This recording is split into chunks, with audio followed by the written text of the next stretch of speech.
Last Epoch Season 3 dropped on August 21st, 2025, with a bold prehistoric theme, promising evolved boss mechanics, powerful new items, and major class overhauls. After pushing another 100 hours of playing, farming hundreds of Primal Hunts, and testing the new Acolyte reworks and Beastmaster overhauls extensively, I can tell you exactly what this season gets right, where it falls short, and whether it's worth your time until Season 4 comes. Here is what you need to know up front. Season 3 delivers outstanding quality of life improvements and some genuinely fun class builds, but it's the shortest seasonal content drop we've seen from 11-hour games. If you played Season 2 extensively, you're looking at 15 to 20 hours of fresh content before the familiar endgame loop returns. However, if you're new to Last Epoch or skip Season 2 entirely, this represents an excellent entry point with all previous seasonal mechanics now part of the core experience. Today I'm breaking down the Primal Hunt system and why it gets repetitive faster than expected, the incredible Beastmaster overhaul and Acolyte rework that created some of the most satisfying minion gameplay in ARPG, and the new Primordial Items that fundamentally changed endgame gearing strategy. This is your complete guide of understanding whether Season 3 deserves your attention or whether you should wait for Season 4. The Primal Hunt represents Season 3's flagship mechanic, and it showcases both the creative ambition and practical limitations of this update. The core concept is genuinely innovative. You encounter glowing marks randomly throughout the campaign and endgame, triggering a journey into the breeding grounds where you face the Rift Beast. After defeating it, you select from 3 evolutionary paths that modify its appearance, abilities, and reward drops. Each evolution makes the beast progressively stronger until they reach its final form and claim the ultimate rewards. The first few Primal Hunts deliver exactly the excitement this system promises. Watching the Rift Beast transform as you apply evolutions creates genuine anticipation. Will you give it wings for aerial attacks, multiple heads for increased aggression, volcanic properties that leave burning ground effects? The 60 different potential evolutions provide impressive visual variety, and the creature genuinely feels different with each modification you apply. The reward structure integrates well with existing progression systems. The Huntmaster vendor offers targeted farming for specific primordial uniques. You're collecting bones, fangs, and various prehistoric materials to purchase exactly the item your build needs. This deterministic approach to powerful unique acquisition feels respectful of player time and creates clear progression goals. The evolution-specific rewards add another layer of strategy where you're choosing evolutionary paths based on the materials and items you're targeting rather than pure difficulty considerations. However, the fundamental problem emerges after your 3rd or 4th complete Primal Hunt cycle. The Breeding Grounds cave layouts are essentially identical every single time. You're clearing the same corridor patterns, fighting the same enemy compositions, and experiencing virtually no meaningful variation in the journey to the boss encounter. The procedural generation that makes systems like Tombs of the Erased feel fresh through hundreds of runs is completely absent here.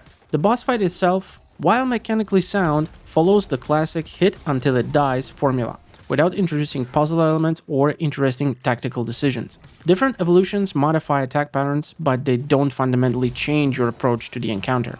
Playing as a tanky Beastmaster build, for example, I could largely ignore most mechanics and simply DPS race every variant. Squishier builds face more challenged positioning around attacks, but even then it's straightforward execution rather than strategic adaptation. The pacing creates another issue. In standard monolith farming, Primal Hunts appear frequently enough to feel like pleasant interruptions rather than special events. You're encountering them multiple times per hour, which rapidly transforms the exciting seasonal content into routine farming activity. The system would benefit tremendously from reduced frequency, but increased rewards and complexity. That said, the integration with existing content deserves recognition. Primal Hunts appearing in both campaign and monoliths mean you're engaging with seasonal mechanics throughout your entire progression journey. The rewards remain relevant from early leveling through endgame optimization, creating consistent value rather than just another max level activity. This design philosophy of enhancing core gameplay rather than creating isolated seasonal islands continues to be one of Last Epoch's greatest strengths. While the Primal Hunt mechanic itself becomes routine quickly, the rewards it provides, particularly the new Primordial Items, create some of the most significant build-defining power we've seen in Last Epoch's history. The Primordial Item system represents the single most impactful addition to Last Epoch's endgame gearing, fundamentally altering optimization strategies and creating new ceiling heights for character power. This isn't incremental power, it's a complete paradigm shift in how you approach perfect gear. Primordial uniques are powerful items with the critical restriction that you can only equip one per character. This limitation creates fascinating build decisions where you're evaluating which single item provides the most transformative benefit. The Reliquary Nest of Life I'm using provides enhanced idle effectiveness, resistance bonuses, and endurance threshold increases. Perfect stat stick efficiency that synergizes beautifully with my Bear Beastmaster Idol's heavy optimization strategy. But the truly exciting options are the build-defining uniques. The item that summons a T-Rex companion fundamentally changes how pet builds function, adding a massive damage dealer that scales with your minion investment. The variations are substantial. Defensive options that add new layers of survivability, offensive items that enable entirely new damage scaling paths, and utility pieces that solve specific build challenges. The genius of the one equip at a time restriction is how it creates meaningful choices without feeling overly restrictive. You can swap freely between primordial uniques to experiment with different options, testing which provides the most value for your specific build and playstyle. This isn't like legacy systems in other ARPGs where your choice permanently locks you into a path. It's flexible experimentation that encourages discovery. Primordial Exalted Items introduced the new Tier 8 affix system, and this is where endgame gearing reaches unprecedented heights. Tier 8 affixes provide 50 to 100% more effectiveness compared to Tier 7. We're talking about doubling the power of already strong modifiers. The Rune of Evolution crafting material lets you upgrade a Tier 7 affix on an Exalted item to a Tier 8, and critically, this creates a sealed affix that exists separately from your standard 4 affixes and regular sealed slot. Let me emphasize the implications. You can now create items with 6 total affixes, 4 standard slots, 1 regular sealed affix, and 1 primordial sealed Tier 8 affix. This represents a massive power increase that opens up builds that simply weren't possible before. The flexibility to choose which Tier 7 affix receives the upgrade allows you to optimize around your build-specific scaling priorities. The acquisition challenge is perfectly tuned. Runes of Evolution aren't common drops, creating genuine excitement when you find one and forcing careful decision-making about which item receives the upgrade. Do you perfect your weapon first for maximum damage increase, or do you upgrade a defensive piece to survive higher corruption? These decisions have meaningful impact on your character's power trajectory. However, this system does create an interesting endgame tension. Once you've upgraded your key gear pieces with Tier 8 affixes, standard exalted items feel significantly less exciting. That Tier 7 drop that would have been an upgrade last season now feels inadequate compared to your primordial gear. This isn't necessarily a flaw, it's natural power progression, but it does accelerate to the point where most drops become irrelevant. On the other hand, the positive impact on build diversity is substantial. The additional power ceiling enabled by primordial items has made previously marginal builds generally viable in high corruption content. The extra survivability from a Tier 8 defensive affix or the damage spike from an offensive upgrade can transform a build from functional to exceptional. I've seen creative build theory crafting flourish as players discover new combinations enabled by this additional layer of optimization. These powerful new items arrive at a perfect time because the class balance changes in Season 3 have created some of the most dramatic shifts in build viability we've seen, starting with the Beastmaster overhaul that's produced the strongest and most satisfying minion builds in Last Epoch's history. The Beastmaster overhaul deserves recognition as one of the best class reworks in the game. EHG has solved fundamental minion gameplay problems that have plagued the genre for decades while creating power scaling that feels absolutely phenomenal without being completely brainless.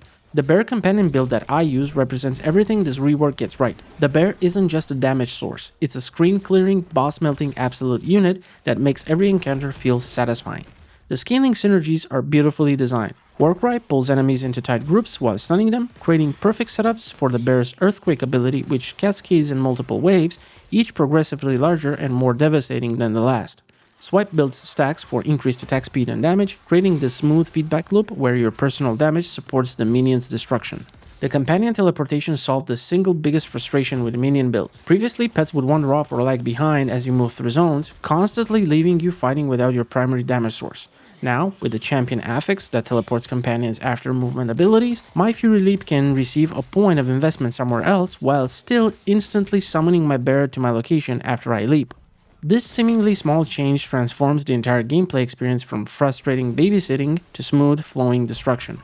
The aggressive versus defensive stance toggle provides exactly the tactical control minion builds needed without creating micromanagement hell. Aggressive stance sends pets charging toward distant enemies, perfect for clear speed in monoliths. Defensive stance keeps them close, ideal for dangerous encounters where you need immediate protection.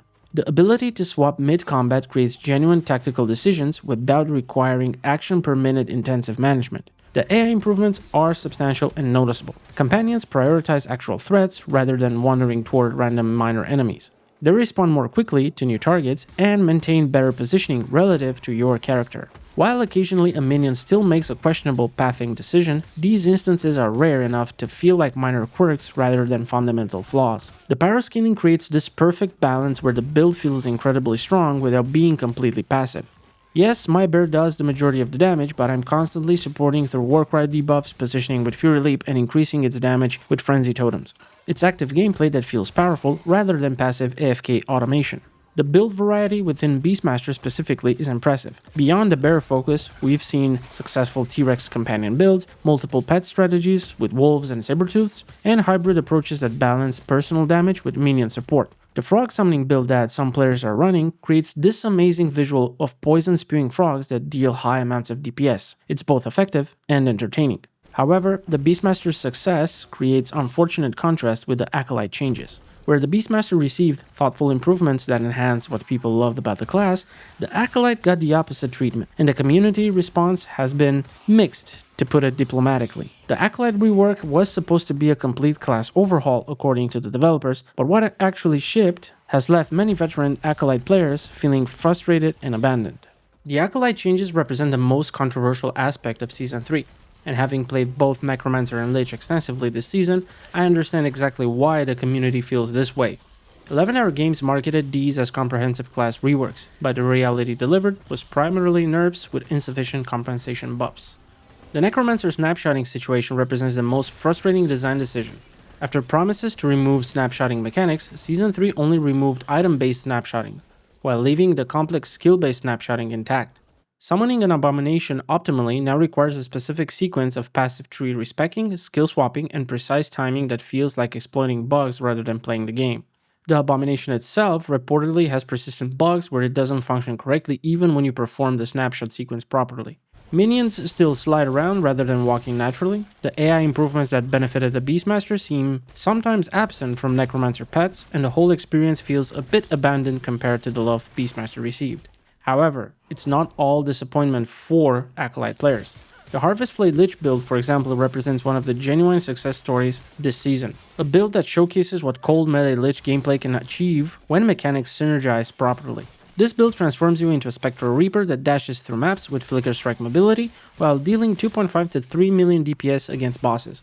The core gameplay revolves around Flay's automatic dash mechanic that makes you teleport into combat while generating excoriation stacks through the Army of Skins passive. The stacks provide increased area of effect and flat melee damage at maximum capacity, directly empowering your harvest attacks into room clearing devastation.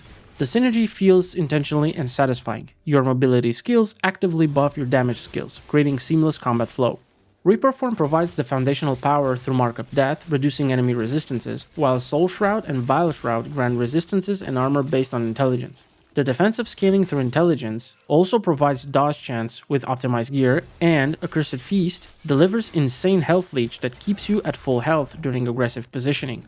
What makes this build compelling is the aggressive melee playstyle it enables. You're diving into enemy packs, tanking mechanics through overwhelming leech, and clearing content with the confidence that comes from a proper defensive layering combined with explosive offense. The 50% more damage against high health enemies ensures your DPS peaks exactly where it matters most, during boss encounters. But the build isn't without considerations. It requires a specific primordial unique weapon called Velisa's Jaw and the normal unique called Traitor's Tongue to function optimally. And the stack management between Excoriation's 30-second duration and Flay's 8-second cold curse requires attention during boss fights. But once mastered, the rhythm becomes intuitive and the power level justifies the investment. The Harvest Flay Lich build proves that Lich Mastery can deliver exhilarating melee experiences when the mechanics work properly. It's unfortunate that this represents the exception rather than the rule for Season 3's Acolyte builds. The community frustration is completely justified. Acolyte players have been asking for genuine improvements and bug fixes since Season 1, and Season 3 delivered nerfs to functioning builds without making the broken builds work properly. The contrast between the thoughtful Beastmaster overhaul and the ham-fisted Acolyte changes suggests different priorities that resulted in dramatically different quality levels. The class balancing consistencies extend beyond just the Acolyte problems. The overall game difficulty increases have created a new challenge landscape that affects every build and creates important considerations for how you approach Season 3's content. Season 3 introduced significant difficulty increases across the entire game, and while increased challenge can be positive, the implementation creates frustrating inconsistencies that damage the overall experience. The core problem isn't that the content is harder, it's that the difficulty feels random and unpredictable rather than fair and learnable. The most common complaint I've seen echoed across multiple content creators and community members is the one-shot problem. You're farming 300 corruption monoliths with cap resistances, significant defensive layers, and appropriate gear, taking reasonable damage from most attacks. 50% health here, 60% there, and then suddenly a single attack that deals 4,000 overkill damage, and you're instantly dead without any visual indication of why. This isn't about failing to build defensively. This is about certain enemy attacks scaling dramatically different than others, creating this whack-a-mole balanced situation where you can't actually prepare because you don't know which attack will randomly delete you. The lack of combat log or death recap makes it impossible to learn from these deaths and adjust your strategy. The early game difficulty spike is particularly noticeable. The campaign bosses hit significantly harder than before, and the Primal Hunt encounters deal tremendous damage during initial leveling. While veteran players with twin gear can power through, new players are experiencing a much rougher introduction to Last Epoch than previous seasons provided. The difficulty curve should be a gradual introduction to mechanics, not sudden punishment. The visual clutter problem has worsened with Season 3's additions. The new primordial effects, the enhanced primal boss abilities, and the general particle effects increases that create situations where you generally cannot read what's happening during intense encounters. Multiple players reported deaths where they couldn't see the attacks that killed them because the screen was filled with overlapping effects. The corruption scaling has improved overall. The new modifiers create more interesting build decisions than previous season's simple stat increases. However, certain modifier combinations create impossible situations for specific build archetypes, effectively breaking their progression until better gear can overcome the challenges. More careful consideration of modifier interaction would improve the system significantly. But despite these issues, the overall game remains enjoyable. The difficulty problems are frustrating when they occur, but they're not constant experience ruining issues, and the difficulty curve generally works. The outlier problems need addressing, but they haven't destroyed the Season 3 experience. Balance concerns aside, Season 3 continues Last Epoch's tradition of exceptionally quality of life improvements that respect player time and make the moment-to-moment gameplay generally pleasant. Last Epoch's commitment to quality of life improvements continues to be one of its greatest competitive advantages, and Season 3 adds meaningful enhancements that make the game feel more premium and respectful of player time. The loot filter improvements are substantial and exactly what the system needed. The new ground beam customization per rule allows for instant visual identification of important drops. You can configure different color beams for different item priorities, creating immediate item recognition without needing to stop and read the text. The custom sound effects for valuable drops provide audio feedback that works even when you're not focused on the ground, ensuring you never miss important items. The stash search macros eliminate the tedious process of manually sorting through tabs to find specific items. You can search by item type, affix, or even partial name, instantly highlighting matching items across all tabs. This seemingly simple addition saves hours over a season of gameplay and reduces the friction of item management from annoying chore to quick task. The new Chapter 10 represents a massive visual leap forward for Last Epoch. The prehistoric zones showcase significantly improved graphics with vibrant color palettes, detailed environmental assets, and impressive draw distances. The volcanic dragon layers feature flowing lava with realistic heat distortion. The crystalline caverns have beautiful light refraction effects, and the sky temples create this amazing sense of verticality and grandeur. These zones look generally better than the rest of the game and suggests that Last Epoch's visual future is very bright. The general visual polish extends beyond just Chapter 10. Updated enemy death effects feel more impactful. Ability visual effects have received clarity improvements, making it easier to read what's happening, and the UI has subtle refinements that create a more modern and cohesive aesthetic. The Lagoon Fight Water Waves transformation from solid white to crystalline clear blue is a small detail that demonstrates the attention to visual quality throughout the game. The technical stability is rock solid. Server performance during peak hours is excellent. Load times are quick and frame rates remain stable even during intense visual effects spam. The memory leak issues that plagued Season 3's launch have been largely solved, though some players still report occasional crashes when opening stash tabs with many items. However, some quality of life requests remain unaddressed. The stash tab architecture still doesn't persist between seasons, requiring manual recreation of your organization system each time. The lack of automatic shard pickup continues to require tedious clicking despite every other modern ARPG implementing this feature.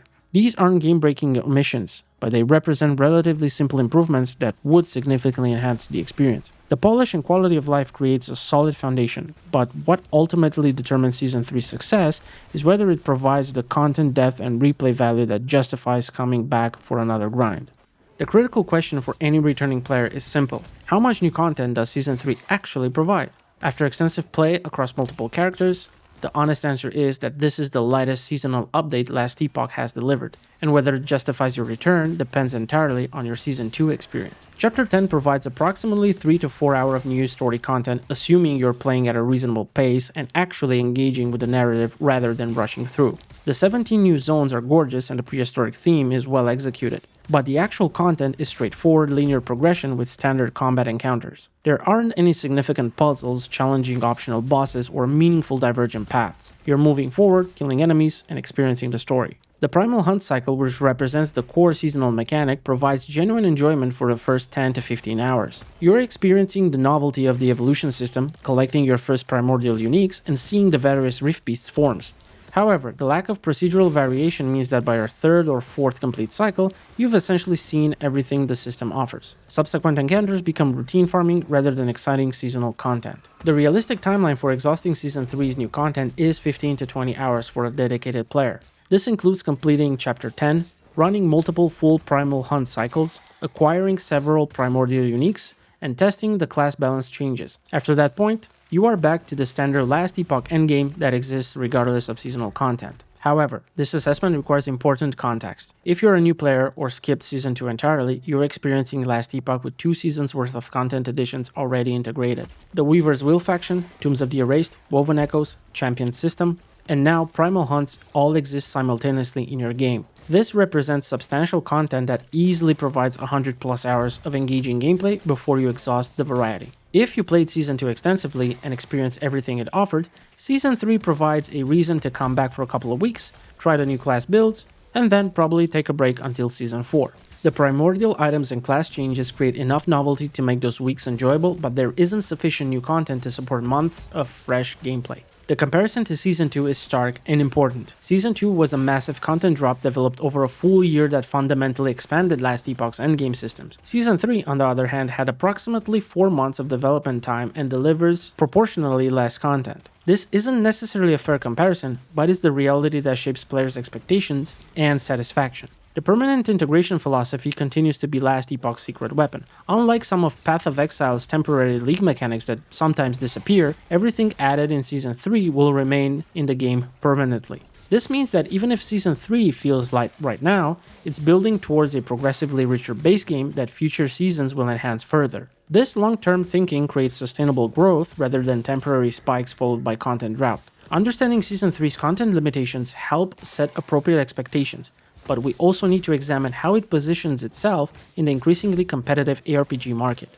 Season 3 launches into the most competitive ARPG market in this genre's history, and understanding this context is crucial for evaluating whether it deserves your limited gaming time. Path of Exile 2 is dropping major updates, Diablo 4 continues its seasonal cycle, and other titles are competing for the same player base. So where does Last Epoch Season 3 actually fit? For new Last Epoch players, the timing is actually perfect. You're getting a polished, content-rich ARPG at a reasonable price point with all previous seasonal content already integrated.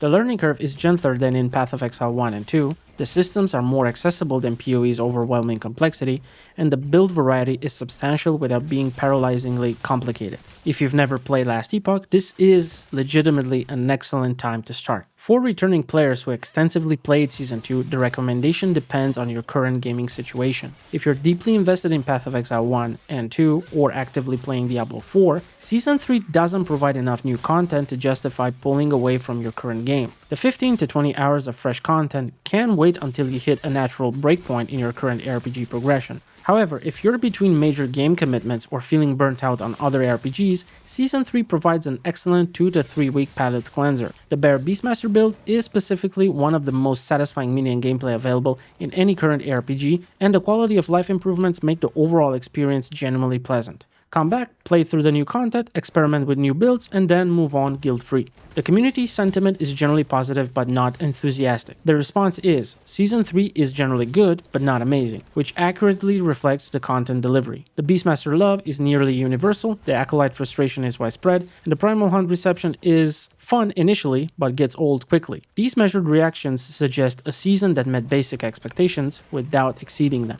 Then there's the Krafton acquisition of 11th Hour Games, which adds an interesting wrinkle to future expectations. While Season 3 was likely too far in development to show acquisition impacts, future seasons may benefit from increased resources and support. The corporate backing could enable larger development teams, more ambitious content, and better competitive positioning against industry giants. The critical insight is that Last Epoch has successfully carved out a niche as the accessible but deep ARPG that respects player time. It's not trying to be Path of Exile's overwhelming complexity or Diablo 4's casual accessibility, it's occupying the middle ground that serves players who want meaningful progression without homework assignments. Season 3 maintains this identity while not substantially advancing it. With all these factors considered, we can now answer the ultimate question. Should you play Last Epoch Season 3?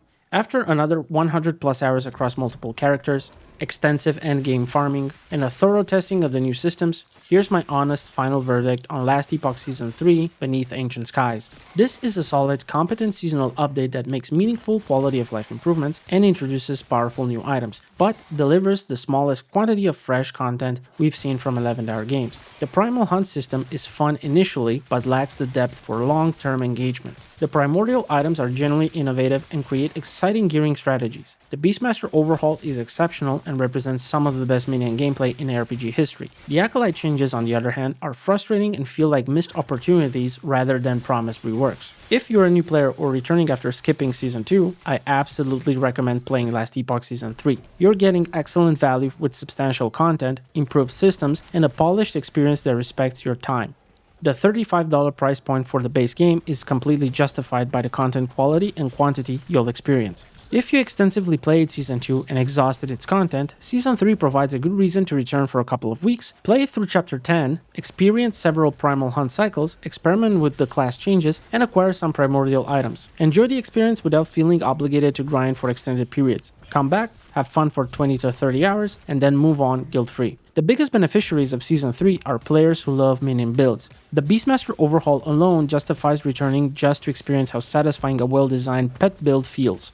If you have ever enjoyed summoner playstyles in ARPGs, the Beastmaster specifically is worth experiencing. Looking forward, Season 3 suggests that Last Epoch has found a sustainable development rhythm where smaller seasonal updates maintain player engagement between larger expansions. The permanent integration philosophy means the game continues growing progressively richer, building towards something genuinely special over time. The foundation is excellent, and the trajectory remains positive even if this particular season feels lighter than we'd prefer. The competition from Path of Exile 1 and 2 and Diablo 4 is intense and real, but Last Epoch has successfully established its unique identity. It's not trying to win the most content race or the highest production value race. It's winning the most respectful of player time while maintaining depth race. That's a sustainable niche that serves a real player need. Now, even though I put the Summon Bear Beastmaster build on a pedestal and bash the Acolyte rework, there are players out there who can create awesome builds no matter what changes come their way. Therefore, here are a Necromancer and Lich build that I played this season and found them powerful and super fun to play, despite the Acolyte rework. So, thank you for liking, subscribing, and ringing that bell, and I'll see you in one of these two.